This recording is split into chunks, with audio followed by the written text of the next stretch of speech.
মানুষ বড়ই বিচিত্র প্রাণী। সব সময় লড়াই করতে থাকে, সব সময় চেষ্টা করে যাতে সেই শ্রেষ্ঠ হয়, চেষ্টা করে যাতে তার সামনে সবার মাথা নত হয়। তাই সবার আগে শক্তি অর্জন করার চেষ্টা করে। সে শক্তি অর্জন করেও নেয়, আর তারপর ভয় দেখিয়ে সবাইকে নিজের সামনে নত করে। কিন্তু একটা গুরুত্বপূর্ণ কথা ভুলে যায়, বুঝতেই পারে না। দেখুন, আমি আপনাকে একটা উদাহরণ দিই। আপনি নিশ্চয়ই বৃক্ষ এবং তার ডালপালা দেখেছেন, যা ফলের ভারে নিচু হয়ে যায়। ফল পড়ে গেলে আবার সে উঠে যায়, তারপর আরও একটা ফল হয়, সেটাও পড়ে গেলে আবার উঠে যায়। সর্বদা নত থাকে না।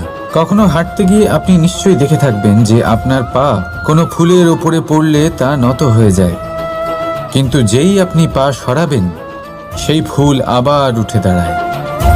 একটা অত্যন্ত গুরুত্বপূর্ণ কথা মনে রাখবেন, যে শির ভয়ভীত হয়ে আপনার সামনে নত হয়, সেই শিরই বিরোধিতা করতে সবার আগে দাঁড়াবে। আপনি জিতে নিন, সবাইকে জিতে নিন, কিন্তু ক্ষমতার দ্বারা নয়। তাদের জিতুন প্রেমের সাহায্যে। রাধা রাধা। ঈশ্বর লতা পাতাকে দাঁড়িয়ে থাকার শক্তি দেননি, ঈশ্বর এই শক্তি দিয়েছেন বৃক্ষকে। এই লতা পাতা বৃক্ষের সাহায্যে দাঁড়িয়ে থাকে, তাতেই বিকশিত হয়। এবার এই লতা পাতা দুই ধরনের হয়। প্রথম সে যে এই বৃক্ষতে বিকশিত হয়, ফুল ফুটিয়ে তোলে, নিজেকেও সুন্দর বানায়, বৃক্ষকেও সুন্দর বানিয়ে তোলে। দ্বিতীয় সে যে বৃক্ষকে পুরোপুরি শুকিয়ে দেয়, তার প্রাণ শক্তি তার থেকে কেড়ে নেয়, আর শেষে নিজেও ধ্বংস হয়ে যায়। তাই মনে রাখবেন, যে ব্যক্তি সবসময় আপনার সাথে থাকে, সবসময় আপনার সম্বল হয়ে থাকে, সবসময় সে আপনাকে সাহায্য করে, আর যদি আপনি তার সাথে ছলনা করেন, আপনার অন্ত নিশ্চিত। এরকম কখনো করবেন না। সেই ব্যক্তিকে ভালোবাসা দিন, সম্মান দিন, আর আমার সাথে প্রসন্ন হয়ে বলুন, রাধা রাধা। কখনো আপনি কোনো কুমোরকে দেখেছেন যারা মাটির পাত্র বানায়? প্রথমে সে ভিজে মাটি মাখে, তারপর তাকে গড়ে, তারপর তাকে চাকায় দিয়ে সঠিক আকার দেয়।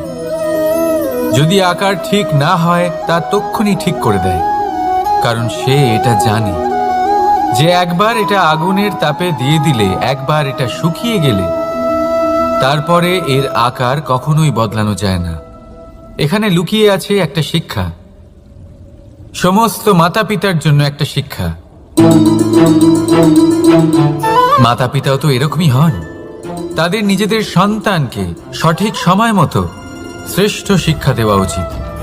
মাতা পিতা যেন কখনো তাদের বিধাতা না হতে চান, কিন্তু প্রতিটা মুহূর্তে সবসময় চেষ্টা করুন তাদের সঠিক পথ দেখানো। কখনো কোমলতা দিয়ে, কখনো ভালোবাসা দিয়ে, আর কখনো কঠোর হয়ে।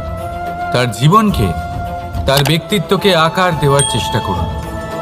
কারণ যেমন মাটি একবার শুকিয়ে গেলে তারপর সেই পাত্রের আকার বদলানো যায় না, ঠিক সেইভাবেই আয়ুর বৃদ্ধির সাথে সন্তানের শিক্ষা কখনোই বদলানো যায় না। তা মনে রাখবেন। রাধা রাধা।